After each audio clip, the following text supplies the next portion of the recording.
네, 안녕하세요. 해커스 한국사 안지영입니다. 해커스 한국사 능력 검정 시험 기출문제풀이 68회차 진행하고 있고요. 이제 마지막 강의로 33번부터 50번까지 문제 풀어보겠습니다. 네, 33번부터 다시 문제풀이 진행해 보겠습니다. 가 사절단에 대한 설명으로 옳은 것은 미국 공사의 부임에 대한 답례로 바로 여기 힌트 나오죠? 미국이라는 국가가 나오고 있고요. 그래서 요 사절단이 파견이 됐다. 8명의 조선 관리로 구성된 이들은 40일 동안 미국에 체류하면서 뉴욕의 전등시설과 우체국, 보스턴 박람회를 시찰하고 돌아왔다. 지도를 보니까 요 사람들 일행 사진도 지금 나오고 있고요. 한 달 넘는 시간 동안 미국에 파견됐었던 이 사절단은 보빙사라고 있었죠. 보빙사.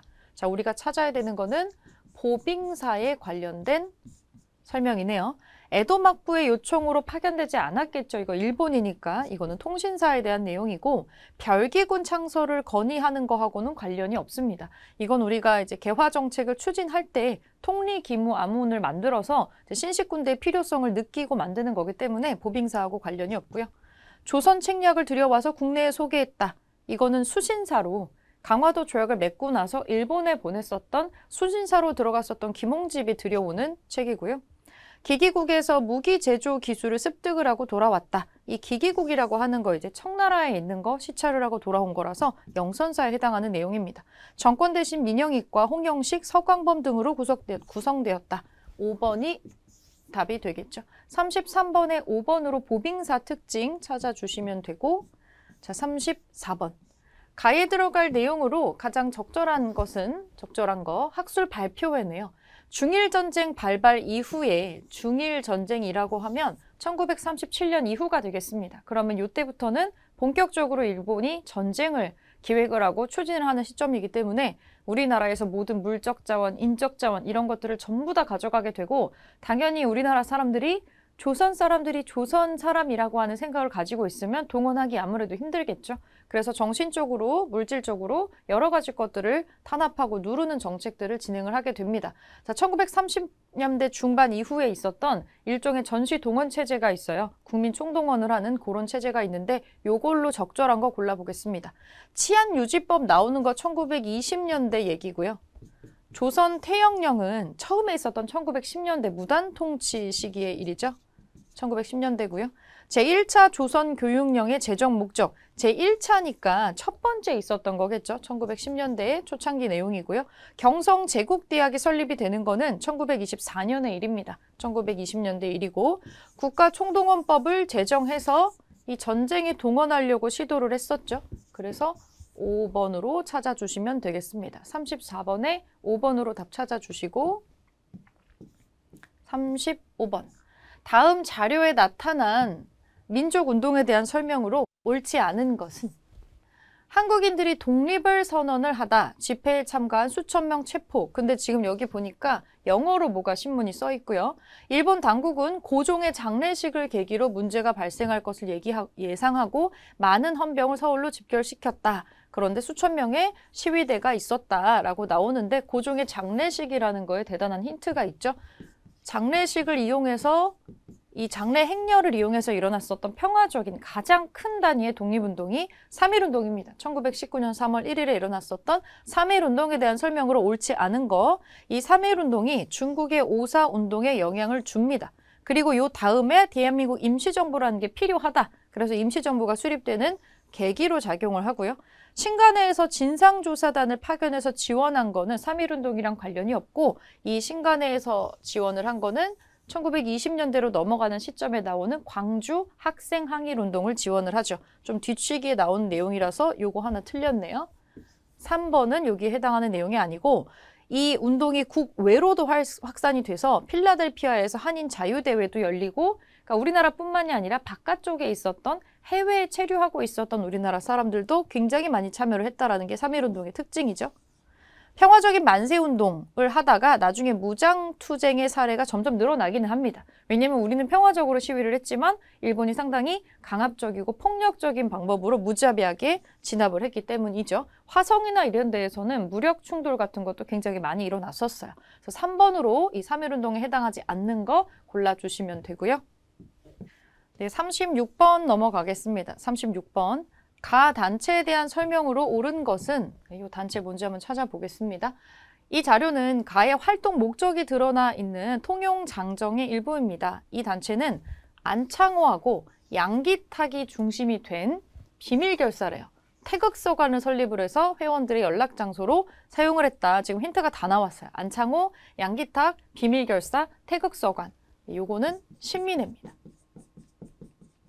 초창기에 무단 통치하던 시기에는 우리가 뭘 하게 두지를 않았기 때문에 비밀 결사로 주로 활동을 많이 이렇게 했고요. 자, 신민회에 대한 설명으로 옳은 거 골라볼게요. 복벽주의를 표방했던 거는 신민회의 특징이 아니고 독립의군부라고 있었습니다. 임병찬이라고 하는 선비가 주축이 돼서 만들었었죠. 이거 아니고 13도 창의군을 결성하는 거는 일제강점기 되기 직전에 정미의병이 확장이 돼가지고 요거를 했었죠. 실패하지만.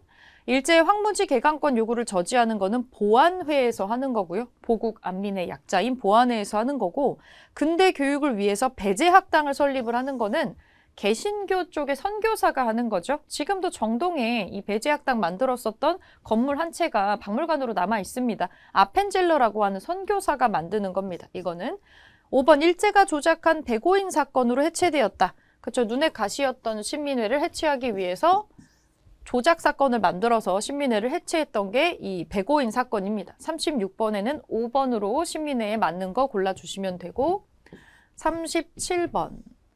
자, 밑줄근 개혁에 해당하는 내용으로 옳은 것을 보기에서 고른 것은, 사진이 조금 크니까 살짝 내려볼게요. 건축으로 보는 한국사, 석조전. 이거 덕수궁에 있는 겁니다. 덕수궁. 가보신 분들도 있으실 텐데 완전히 100% 서구식으로 만들어서 거대한 위용을 지금 자랑을 하고 있고, 영국인이 설계를 했고요. 이 건물 자체가 10년 정도 걸려가지고 만든 겁니다. 그래서 대한제국 시기로 넘어올 때 고종이 황제로서의 권위, 근대 국가를 향해서 우리가 뭔가 발전하고 싶은 거를 담아서 신고전주의 양식으로 이런 거를 덕수궁 한복판에 이거를 만들어요. 근데 이거를 만들면서 개혁도 추진을 하고 있다가 이게 완성이 되기 전에 강제로 퇴위를 당하게 됩니다. 고종이 강제 퇴위 당하는 게 1907년이고 이 석조전이 완성되는 게 1910년이에요. 그러니까 이거를 고종이 쓰지는 못하게 되는 거죠. 자, 그러면 여기서 이 개혁이라고 하는 거에 해당하는 거, 맞는 거 묶인 거 고를 건데, 고종이 대한제국이라고 국가 이름 바꾼 다음에 했었던 모든 개혁은 광무개혁이라는 게 있어요. 광무개혁. 나라를 부강하게 하는 광무개혁이 있었는데 거기에 해당하는 걸 골라주시면 되겠습니다. 그럼 일단은 연도상으로 대한제국이 성립된 이후가 돼야 되잖아요. 1897년도 뒤쪽 시기로 넘어가야 되는 거죠. 방문국을 설치해서 한성순보가 발행되는 거는 초창기 개화정책 중에 하나입니다. 1880년대 얘기니까 이거 기억 아니고요. 기억이 들어가 있는 거 다 지워버리시고, 통리기무 암문을 설치해서 개화정책을 추진하였다. 이 초창기 개화정책 했었던 기구잖아요. 요것도 해당 사항이 없겠죠. 니은 들어간 것도 다 지워버리고, 관립 상공학교를 설립을 해서 실업교육을 실시하였다. 상공학교도 만들죠. 이제 더 이상 그 글짓기를 하거나 그런 걸 하는 그런 교육만 하지 않고 이제 실제로 필요한 상공학교, 실업학교 같은 거를 만들게 됩니다. 자, 요거 디귿 맞는 얘기고, 지계 암문을 설치를 해서 근대적인 지계, 땅 문서를 발행을 하는 작업도 요때 진행이 되는 것 중에 하나예요. 그래서 디귿, 리을을 묶어서 이 광무개혁 시기로 묶어주시면 되고 5번으로 찾으면 되겠네요. 자, 38번. 밑줄 그은 회의에 대한 설명으로 옳은 것은, 이거 상당히 또 이것도 어려운 문제였는데, 보통 우리가 선지를 보면 이런 데서 힌트를 막 찾잖아요. 근데 이거는 그냥 이거 자체가 이 회의를 표방하는 거기 때문에 딱히 힌트를 유추하기가 조금 힘듭니다. 여러분들이 이 선지 자체를 좀 주요 사료 같은 것으로 기억을 해두시는 게 좋을 것 같아요. 어려운 문제였고요. 3점짜리죠. 본 회의는 2천만 민중의 공의를 지키는 국민적 대회합으로서 최고의 권위에 의해 국민의 완전한 통일을 견고하게 하며 광복 대업의 근본 방침을 수립하고, 힌트가 나오기는 나와요. 뭔가 국민을 대표해서 모인 사람들인데 독립운동가인 것 같은데 그 사람들이 하는 회의를 보니까 광복이 지금 아직 안 됐으니까 이런 문장이 나오겠죠. 우리 민족의 자유를 만회하고 독립을 완성하기를 기도하며 여기에 선언을 한다. 3.1운동으로서 우리의 민족 정신적인 통일은 이미 표명되었다. 그러면 3.1운동 이후에 벌어진 회의가 돼야만 하겠죠. 본 대표들은 여기 뭔가 민족을 대표하는 대표들이 지금 모여 있어요. 또 국민이 위탁한 사명을 받아서 국민적인 대단결을 힘써 도모하며 독립전도의 대방책을 확립을 해서 통일적인 기관 하에서 대업을 기성하려 한다. 이게 힌트라면 힌트일 수가 있겠습니다. 3.1운동이 터지고 나서 대표자들이 모여가지고 이렇게 할 만한 단체는 임시정부라고 있어요, 지금. 대한민국 임시정부라고 있는데 그게 으쌰으쌰 잘 진행이 됐다가 삐그덕거리기 시작을 합니다. 그래서 굉장히 중간에 와해가 될 뻔한 사건들이 있어가지고 이제 우리가 앞으로 어떻게 독립운동을 도모할 것인가를 놓고서는 사람들이 회의를 해요. 그 회의에 대해서 지금 얘기를 하는 건데 국민대표회의라는 거를 합니다. 1923년의 일이고요. 3.1운동이 1919년에 있었고 요때 임시정부가 생기는데 채 5년도 되지 않아서 지금 덜컹덜컹해요. 이거는 사실은 중간에 여러 가지 문제점과 그 이승만으로 대변되는 이승만의 어떤 문제점 같은 것들이 나오기 시작했었는데 우리나라를 뭐 미국이나 유엔을 필두로 하는 거기다가 뭐 대신 위임 통치를 해달라고 한다든지 이런 거를 상의도 없이 막 이렇게 했던 게 발각이 되기도 하고 사실 초반에는 대통령제 같은 게 아니었거든요. 그런데 아직 우리가 정식으로 이 대표자를 대통령이라고 하지도 않았는데 이승만 스스로 대통령이라는 호칭을 쓴다던가 약간 이런 문제들이 좀 중첩이 되게 되면서 사람들이 내부에서 내가 생각했었던 독립운동의 대표 단체는 이런 게 아닌데? 라고 하는 그런 일들이 나오게 돼서 내부에서 사람들이 부딪히게 돼요. 그래서 이렇게 임시정부라고 하는 걸 유지할 필요가 있냐? 우리는 여기에 동의한 바가 없다 하면서 사람들끼리 의견 충돌이 일어나는데 어쨌거나 우리가 대표하는 집단이 없으면 힘이 분산이 되기 마련이고 우리가 분산되는 거를 일본이 정말 많이 바라고 있겠죠. 그래서 독립운동가들끼리는 모여서 마지막으로 우리가 좀 회의를 통해서 의견을 좀 조율을 해보자 라고 이런 회의를 했는데 잘 되진 않았습니다. 자, 그러면 이 국민대표회의라는 데에서 뭐 했는지 옳은 것을 한번 골라보겠습니다. 창조파와 개조파가 대립하였다. 이게 뭐냐면 이게 정답인데요. 대한민국 임시정부를 이끌어 나갈 때 지금 임시정부는 아예 안 되겠다. 다시 처음부터 만들자. 아예 새롭게 만들자가 창조파고 아니 조금 문제가 있는 부분이 있지만 그 부분만 고치면 될 것 같아 라고 하는 게 개조파예요. 그래서 이 두 그룹들이 광광하고 이제 싸우면서 회의가 격렬하게 진행이 되는데 결국 협의점을 찾지는 못하는 상태로 임시정부가 이 회의 이후에 약간 축소되는 경향 같은 거를 보입니다. 위축되는 모습을 좀 보여주고 있어요. 요 1번이 정답이고요. 대일선전 성명서를 공표하는 거 되게 나중의 일이에요. 이거 1941년의 일이죠. 우리도 일본이랑 전쟁 끝까지 할 거야 라고 대일선전 성명서를 41년도에 공표를 하고요. 삼균주의에 기초하는 건국 강령을 발표하는 것도 같은 41년도의 일입니다. 조소왕이 기초했었던 문건이었죠. 파리 강화회의에 김규식을 파견할 것을 결정하였다. 신한청년단이라고 있었죠. 요거는 임시정부하고 관련이 없고요. 관련이 없지는 않지만 이 단체에서 한 이 회의하고는 관련이 없기 때문에 이것도 X를 쳐주시고 지청천을 사령관으로 하는 한국광복군이 조직된 거는 임시정부 산하의 공식적인 군대로 만든 건데 1940년의 일입니다. 그래서 이 회의랑 관련된 사건으로 맞는 것으로는 1번을 꼽아주시면 될 것 같아요. 자, 39번. 밑줄 그은 이 계획에 대한 설명으로 옳은 것은 이 계획의 실시로 인해서 수리조합비 부담이 너무 커졌어. 가뜩이나 지세도 부담되는데 개량 종자 구입비로 돈이 더 들어가네. 이래서 살겠나? 농부 같죠? 농부 같고요. 이 사람도 마찬가지예요. 우리 마을의 박서방은 땅을 빼앗기고 소장농으로 전락하였다지. 우리 집은 쌀이 없어서 만주에서 수입해온 잡곡만 먹고 있다네. 이게 뭐냐면 이 계획은 지금 뭔가 우리나라 농부들이 뭐 이것저것 하라는 게 많으니까 돈이 너무 들어가서 먹고 살 수가 없다라고 한탄을 하고 있고 땅을 빼앗기고 소장농이 된 사람도 있는 데다가 쌀을 농사를 짓는 사람들인데 쌀이 없어서 잡곡만 먹고 있더라. 지금 여기서 수리조합비에 들으라고 하고 개량종자를 구입하라고 하는 건 기본적으로 쌀의 생산량을 늘리려는 액션인데 이렇게 늘린 거를 가지고 우리가 뭔가 먹지를 못하니까 지금 잡곡만 먹고 있다는 거겠죠. 이거는 일본이 했었던 산미 증식 계획이라고 있어요. 산미 증식을 할 거라고 하고 수리조합에 가입을 하게 하고 뭐 비료도 쓰게 하고 개량종자 구입하게 하고 돈은 돈대로 이게 다 빚이에요. 다 빚인데 결국에는 여기에서 실제로 쌀을 2배 이상 뭐가 나온다 하더라도 더 많이 일본으로 가져가는 데 썼기 때문에 사실상 우리한테는 아무 의미가 없었고 결국 우리는 그렇게 열심히 농사 짓고도 먹을 게 없어가지고 이 만주에서 들여온 잡곡만 먹고 있기도 하고 결국에 늘어나는 빚을 감당하지 못하고 땅을 빼앗기고 소작농이 되기도 합니다. 이 산미 증식 계획에 대한 설명으로 옳은 거 고를게요. 독립협회 결성의 계기가 되지 않았죠. 독립협회가 나오는 거는 이거는 이제 대한제국으로 넘어가는 그 시점쯤에 나오는 일이고 산미 증식 계획이랑은 시기도 안 맞고 인과관계도 맞지 않습니다. 아니에요. 국제보상운동의 배경이 되었다. 이 국제보상운동은 일제강점기 되기 전이에요. 그 전에 이제 신문을 통해서 이제 우리가 나라의 빚을 갚자라고 하는 건데 1907년 정도 진행됐었던 운동이라서 산미 증식 계획이랑 관련 없고요. 재정고문이었던 메가타의 주도로 시행이 됐던 거는 산미 증식 계획이 아니고 화폐 정리 사업이 있었죠. 토지조사 사업이 시행되는 배경이 되었다. 토지조사 사업은 아닙니다. 토지조사 사업을 해서 동양척식 주식회사로 다 이제 귀속을 시켜가지고 가져가는 작업도 했지만 산미 증식 계획이랑은 조금 다른 거고요.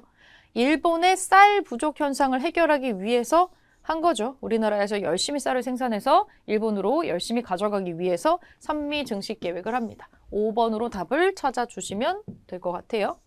자, 40번. 가 부대에 대한 설명으로 옳은 것은 가 부대에 이 부대 훈련 교본이래요. 소장품이 있는데 독립군의 교본이고요. 강령, 총칙, 도수, 집총 등의 내용이 실려 있다. 최혜는 1915년 신흥무관학교를 졸업한 사람이고요. 그는 김좌진 장군이 지휘하는 여기에 여단장이 되어서 청산리 전투에 참가를 했대요. 김좌진 장군 유명한 사람이죠. 홍범도 장군이랑 같이 이 여단장이 되어서 청산리 전투에 참가를 했다. 북로군정서라고 있습니다. 우리가 찾아야 되는 거는 북로군정서에 대한 설명이 되겠네요. 대전자령에서 일본군을 기습하였다. 아니죠. 이거 여기서 하는 게 아니라 한국 독립군이라는 이 군대가 하는 거죠. 영릉가에서 일본군의 승리를 거두었다. 이거는 조선혁명군이라는 데가 하는 거고요. 양세봉이 이끌었던 동북 항일 연군으로 개편이 되어서 유격전을 전개하였다. 만주에서 유격을 했었던 군대가 있는데 여기에 그 김일성이 포함이 되어 있어요. 보통 이런 거는 절대 선지가 될 수가 답안이 될 수 없는 선지겠죠.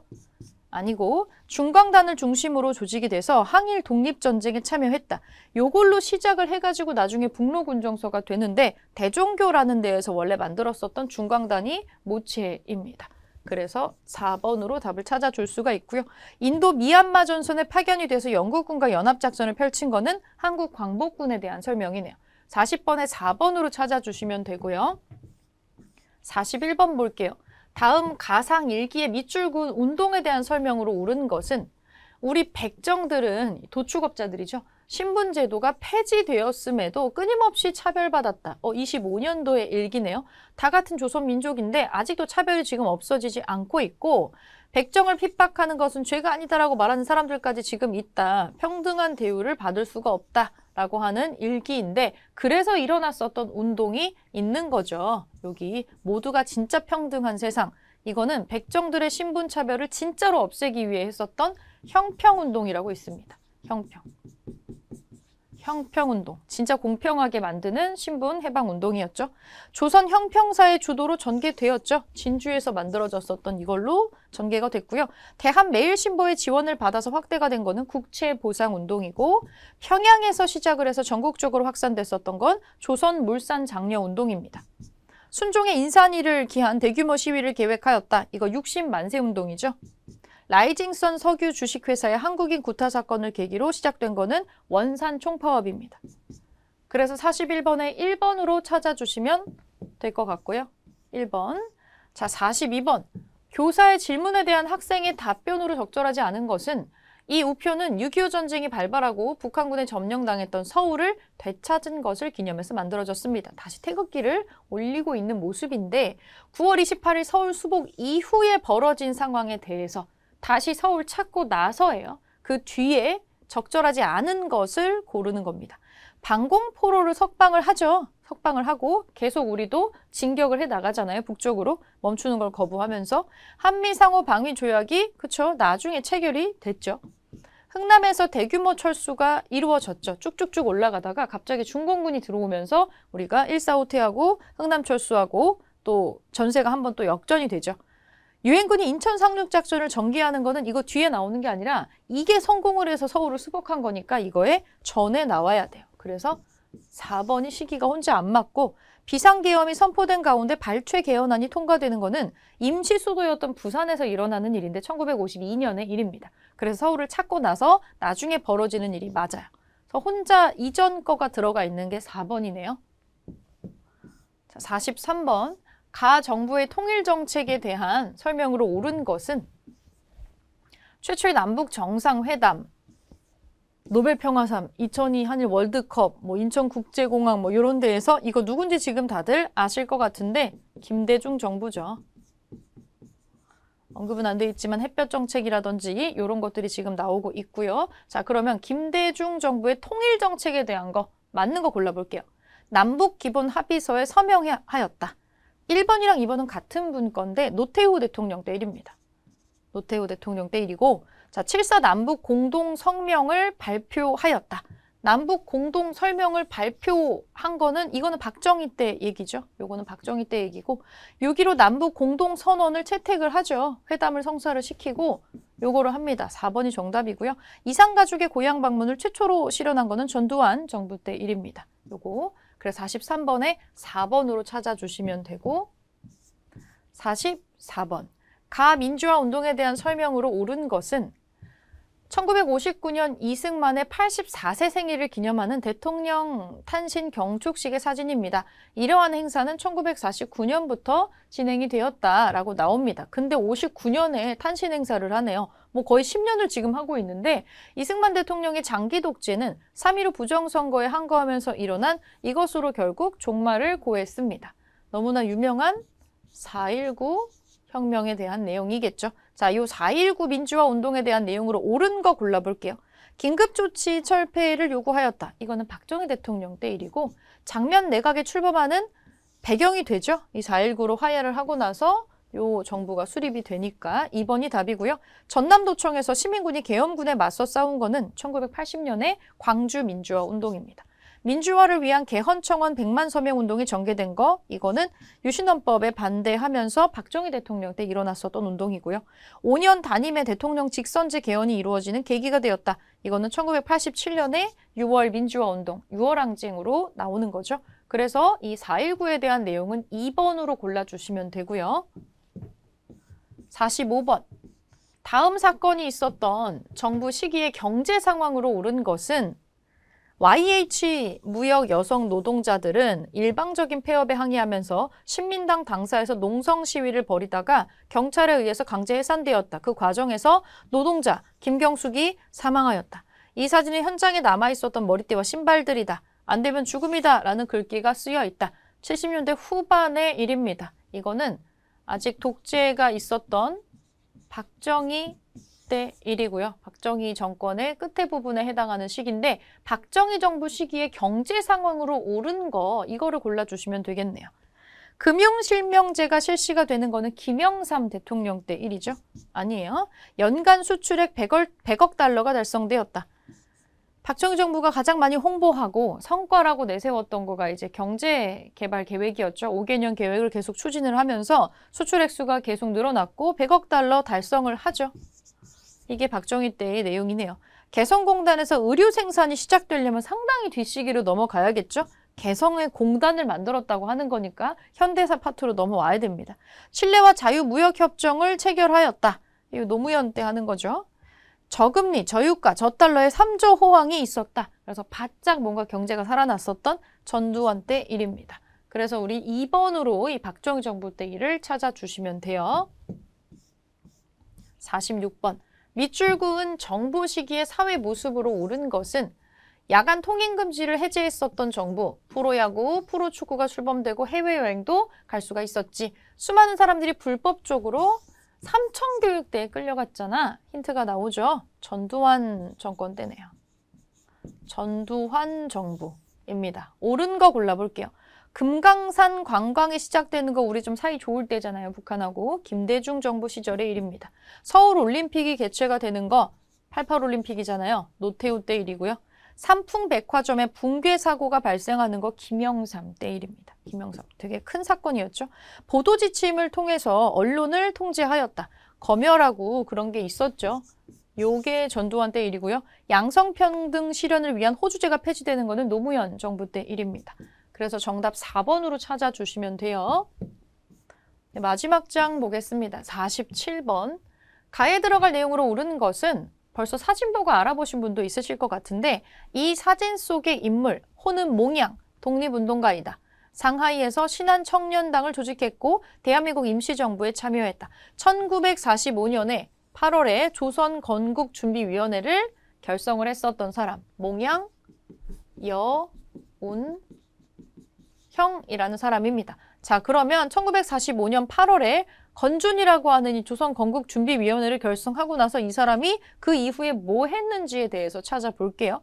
한국민주당을 창당했다. 이거 좀 한참 나중에 송진우 뭐 이런 분들이 만드는 거라서 해당 사항 없고요.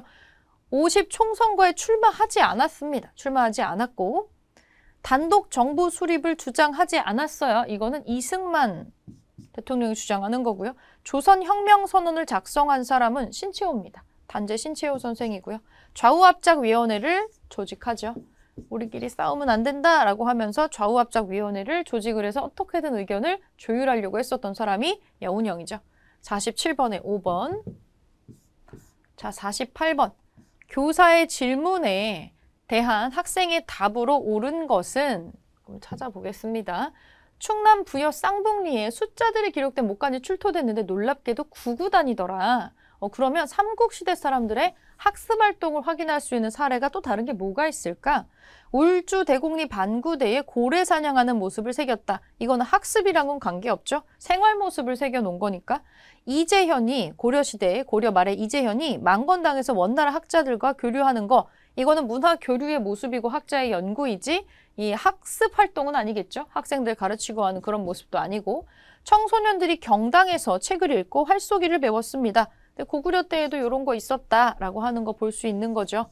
일단은 2번도 연구활동이고 학습활동이라고 할 수 있지만 고려시대라서 지금 삼국시대에 해당하지 않아요. 그래서 지금 지웠고요. 3번이 고구려의 경당에 대한 설명이라서 우선은 2번으로 썼네요. 3번으로 답을 찾아주시면 될 것 같고 4번 독특한 회계 정리 방식인 사계치부법을 사용했다.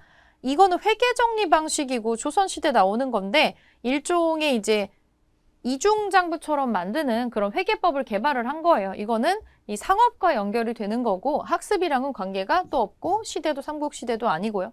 정해공주 묘지석에서는 유교 경전과 중국 역사서의 내용이 인용되어 있다. 정해공주는 발해의 공주잖아요. 이것도 삼국시대라고 볼 수 없겠죠? 학습적인 거라고 보기도 힘들고요. 48번에는 3번으로 찾아주시면 됩니다. 경당 내용 체크해 주시면 돼요. 자, 49번 문화유산 문제인데 가나다라 말 설명과 사진을 연결한 것으로 옳지 않은 거. 이게 지금 3점짜리로 나오고 있는데 사실 사진이랑 하나씩 매치하면 그렇게 어려운 건 아니었던 것 같아요. 한번 볼게요. 가를 보겠습니다. 태토와 유약이 모두 백색이고 1200도 이상에서 구워서 만든 자기다. 자기. 도자기는 사실은 도기하고 자기를 섞은 말이잖아요. 몇 도씨에서 굽느냐가 이제 도기와 자기의 구별을 해주기도 하는데 더 뜨거운 온도에서 굽는 거 이제 자기라고 할 수가 있겠고요. 한번 보겠습니다. 영국 여왕 엘리자베스 2세가 이 자기 중에 하나를 보면서 세상에서 제일 아름다운 그릇이라는 찬사를 보냈다. 백색이다. 그러면 완성된 형태가 하얀색이겠죠. 유약도 하얀색이라고 하니까. 자, 1번 가하고 연결되는 거 이거 백자 설명 맞네요. 이거는 맞는 얘기고요. 자, 나를 볼게요. 철분이 약간 함유된 태토에다가 유약을 입혀서 아주 고온에서 구워낸 자기이다. 송나라의 사신이었던 서긍이라는 사람이 푸른 빛깔을 고려인은 비색이라고 하는데 근래에 들어서 이 빛깔이 더욱 예쁘다라고 감탄한 내용이 있습니다. 나를 봤더니 푸른 빛깔의 청자가 지금 언급이 되어 있네요. 이거는 제대로 연결된 게 맞습니다. 고려 비색이라고도 불렀잖아요. 네, 3번 회색 태토 위에 백토로 표면을 분장한 뒤에 유약을 입혀서 구운 자기다. 고유섭이라고 하는 분이 회청색을 띠는 사기라는 의미로 분장 회청사기, 이른바 분청사기라고 했었죠. 딱 보기에는 색깔이 조금 탁한 청자 같은데 여기다가 흰색으로 덧칠을 해서 문양을 그리거나 파거나 그런 분청사기들이 나왔다는 거죠. 근데 3번은 분청사기가 아니에요. 이건 그냥 톡이잖아요. 이게 지금 연결이 잘못되어 있습니다. 3번이 일단 답이고요. 라를 볼게요. 초벌구이한 백자 위에 코발트로 그림을 그린 다음에 유약을 발라서 굽는다. 코발트는 수입산 안료였기 때문에 예종은 관찰사를 통해서 백성들이 이 회회청을 구해오도록 독려할 정도였다. 파란 색깔이 나는 아주 고가의 수입산의 염료입니다. 그래서 이걸로 그림을 백자에다가 그리면 청화백자가 이렇게 나오는 거죠. 제대로 연결이 되어 있어요. 자, 말을 볼게요. 표면에 무늬를 파고 태토와 자토를 그 자리에 넣어서 초벌구이를 한 다음에 유약을 발라서 구워낸 자기다. 최순호라고 하는 분이 고려 사람들은 비색의 자기에 영롱한 술을 놓는 방법을 궁리에 냈다라고 합니다. 그래서 색깔을 구현하는 상감청자 기법을 개발을 했다라고 하는 걸 설명을 해주고 있어서 이것도 맞게 연결이 되어 있어요. 맞지 않게 연결된 거는 분청사기가 아니라 토기가 들어가 있는 3번으로 체크를 해주시면 되는 문제였습니다. 하나씩 대조했을 때 겉모습에서 티가 이미 나는 거였다고 보시면 될 것 같아요. 자, 마지막 50번. 다음 사건에 영향을 받아서 발생한 사실로 옳은 것은 근로기준법을 준수하라 라고 자기 몸에다 스스로 불을 붙여서 이제 분신을 하고 있는 모습이고요. 이 어머니의 모습과 실제 그분의 사진, 영정사진이 있습니다. 나는 아주 작은 바늘 구멍이라도 내기 위해서 죽는 것입니다. 그 작은 구멍을 자꾸 키워서 벽을 허물어야 합니다. 그래야 없는 사람도 살고 근로자도 살 수가 있는 것입니다. 굉장히 우리 노동사에서 중요한 인물이죠. 전태일 열사입니다. 전태일 열사의 분신, 자살 사건이 있었죠. 요거에 영향을 받아서 발생한 사실로 옳은 거 골라볼게요. 신안공사가 설립이 되어서 귀속재산을 관리하였다. 이거 우리 광복되고 나서 미군정 때 설치한 거니까 해당 사항이 없어요. 전태일은 1970년대 봉제 노동자입니다. 시기적으로 안 맞죠? 부산에서 조선 방직의 총파업 사건이 발생하였다. 이건 일제강점기예요. 1930년대 일인데 원산 총파업의 영향을 받아서 여기저기에서 노동운동이 일어나기 시작했던 거예요. 자, 경제 자립을 목표로 제1차 경제개발 5개년 계획이 추진됐던 거는 60년대 일입니다. 박정희 정부에서 했던 거고요. 미국에서 들여온 원조 물자를 기반으로 300산업이 발달하였다. 이건 무려 50년대 일이죠. 우리 전쟁 때문에 아무것도 없어가지고 이 물자 원조를 받아야만 했었죠. 평화시장의 노동자들을 중심으로 한 청계 피복 노동조합이 결성되었다. 이 전태일 열사도 평화시장의 노동자였죠. 피복 노동자였습니다. 그래서 여기에 영향을 받아서 직접적으로 일어난 액션은 요 5번이 되겠죠. 네, 여기까지 지금 문제풀이 다 해봤는데 이번 회차는 아주 어려운 문제는 없었던 것 같아요. 다만 조금 낯선 선지 우리가 쉽사리 이론 공부에서 잘 보지 못했었던 자료라든지 사료가 몇 개 끼어 있기는 했는데 전반적인 난이도는 좀 평이했다라고 여겨집니다. 여기 나온 것들 지금 이거 문제풀이로 보시는 분들은 오답을 정리를 하실 때 이론 정리를 한다는 생각으로 내가 모르는 선지가 나오면 찍어서 넘어가지 마시고 조그마하게 정리를 해놓으면서 이론 정리를 해 가시면 될 것 같습니다. 네, 50번까지 마무리하고 여기서 문제풀이 정리하겠습니다.